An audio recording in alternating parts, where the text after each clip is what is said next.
Cute beautiful friends, I hope आप सब अच्छे होंगे। तो ये अब इस पेंटिंग का सेकंड पार्ट है। तो इससे पहले वाला आप सबने देखा ही है। अब कुछ सच बताऊं, जब मैं ये पेंटिंग बना रही थी तो इससे पहले वाली पेंटिंग है गुरु हरकृष्ण साहिब जी की, और ये वाली सेकंड है।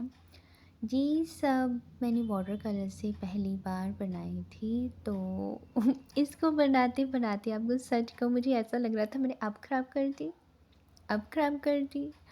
फिर आई थिंक मैंने, मेरा दिल क्या कि यार बस छोड़ दे, इतना गंदा कर दिया है तूने। बट मैंने फिर भी गिव अप नहीं किया, बनाती गई। और गुरु हरकृष्ण साहिब जी की मैंने सोचा भी नहीं था इतनी खूबसूरत बन जाएगी। और ऐसे ही इसके टाइम भी यही हुआ, जब मैं ये बना रही थी। ये भी मैंने कहा, जब मैंने स्टार्टिंग में लेयर बाय लेयर किया, मैंने कहा यार मैंने सच में ख़राब कर दिया इसको।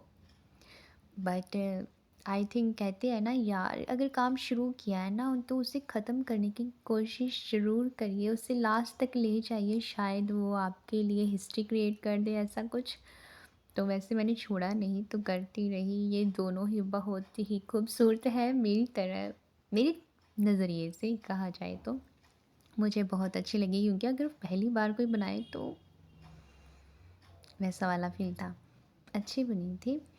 तो आगे कंटिन्यू रखती हूँ। तो आपको बताती हूँ कि बाबा अजीत सिंह जी, बाबा जुझार सिंह जी, बाबा फतेह जोरावर सिंह जी, ये सब ना गतका खेल रहे थे। आपने देखा ही होगा कि गतका जो निहंग सिंह हैं, जो नीला वस्त्र डाले होते हैं जिन्होंने, तो वो गतका खेलते हैं तलवार बाजी से, ठीक है, डंडे से, तलवार से, कभी क्या उनके पास होता है वो गतका खेलते हैं। तो ऐसे ही इनके बड़े भाई बाबा जी सिंह जी, बाबा जुझार सिंह जी, बाबा जोरावर सिंह जैसे खेल रहे थे, तो ये भी वहाँ पे आ गए। इन्होंने कहा कि वीर जी मैंने भी गतका खेलना है।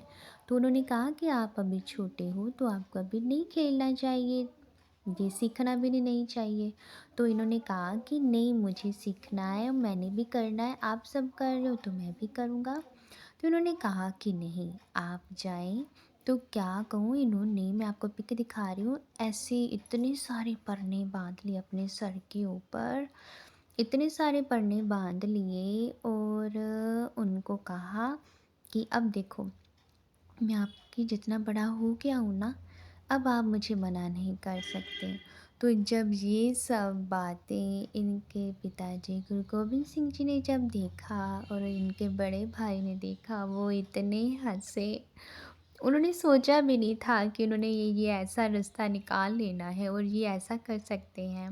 तब गुरु गोबिंद सिंह जी बहुत खुश हुए, प्रसन्न हुए, और इनको आशीर्वाद दिया और कहा कि आपने एक ऐसा पंथ उजागर करना है जिस जो निहंग सिंह हैं, वो बाबा फतेह सिंह जी उनके जथेदार हैं। इसलिए जो आपने देखा होगा कि निहंग सिंह जब दुमाला सजाते हैं, सिर पे जो पगड़ी बांधते हैं, वो किसी की भी एक जैसी होती नहीं है। उसके जो पगड़ी के लड़ होते हैं वो सिंपल नहीं होते, जैसे टेढ़े मेढ़े कुछ भी करके ऐसे बांधा होता है उन्होंने।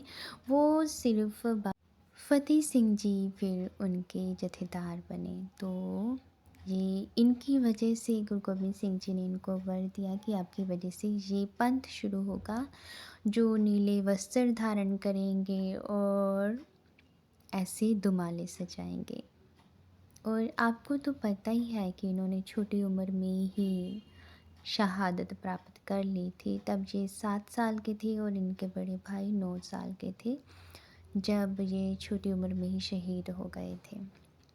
तो आप देखो ये कैसी बनी है, बहुत खूबसूरत बनी है। प्लीज़ लाइक शेयर कमेंट ज़रूर करिएगा। Thank you so much.